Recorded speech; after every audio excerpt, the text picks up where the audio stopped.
You can see Springfield, and Springfield has, oh, maybe I can count 2 big high rises and some more high rises towards the west of Springfield. Now, in the far distance, right beyond the green water tower and on the horizon itself, you can see the 6 skyscrapers in Hartford.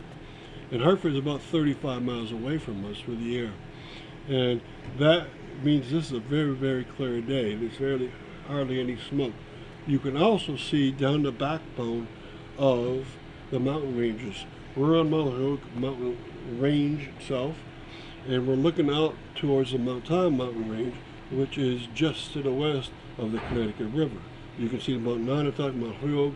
You can also see East Mountain, and then down into Connecticut itself. The mountain ranges keeps going and going, and it has a trail in it called the Monadnock Trail, also called now the New England Trail. So this is a very crystal clear day, and I'm glad to get a video of it. Now we're going to the next side. Yeah, because the lot you drive through.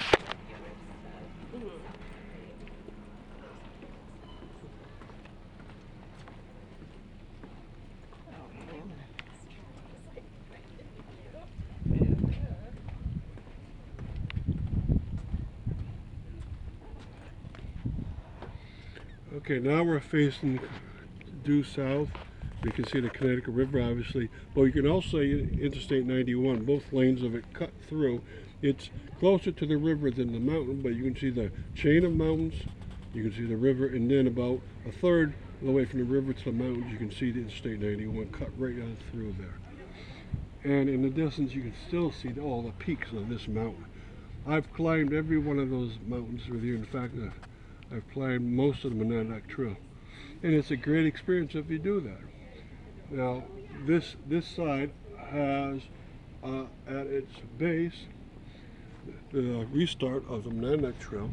So if you're a good hiker, you can climb right on there. But it also has several of the meanders of the Connecticut River, and especially it has one in the middle distance, and that one in the middle distance is the Oxbow. That's a meander that was cut off. It was a cut off meander. It was a form of Oxbow. It was named that, and then it got cut off, and it's no longer connected to the Connecticut River. It's connected to the Mill River. And this made a famous painting. I think it's called After the Thunderstorm at the Oxbow.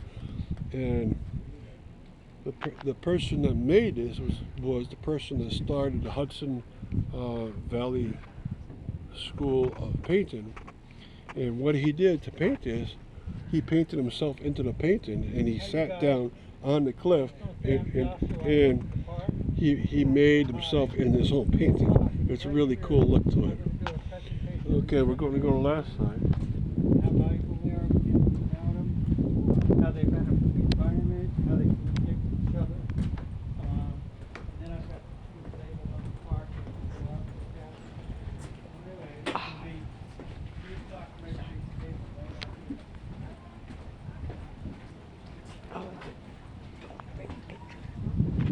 Okay, so out in front of us, you see the Connecticut River at a base. Right down at the base of this mountain, you see the halfway house. It's a red roof on it. Now the island out there called Elwell Island is a great stop on a kayak. You can see this is end of July of 2023. The river is very muddy because there's been floods the whole month of July, and it's really muddied up that water. You can see out in front of you Paradise Beach, where it's a favorite for people to go to a sandy beach out there and go into the water. Not today, of course, but you can see the farmland of Connecticut in the background, and you can see Northampton in the distance. You can see a spire on one of the churches, and you can see that Northampton definitely is a city. It's a big, sprawled out place, and populations might not be that great most of the time, but it serves as a county seat, so daytime population is very high. Now in the distance you can see the Berkshire Mountains, and Goshen is out there, but there's a dam there, and you can see it by looking behind Northampton, looking on the mountain, and then look for a big concrete colored spot, and that's the dam in West Hampton called the Knightsville Dam. Very easy spot. Now the biggest mountain in Massachusetts is in the distance. It's in towards the northwest. If you can see, it's called Mount Greylock. It's just above the ridge line of the nearer mountains. It's 5,300 feet tall. So this is a crystal clear, if you can see that feature. And also, you can see an airplane going into the airport of Northampton right at this point. So our next stop is going to be inside, so thank you for coming and stop.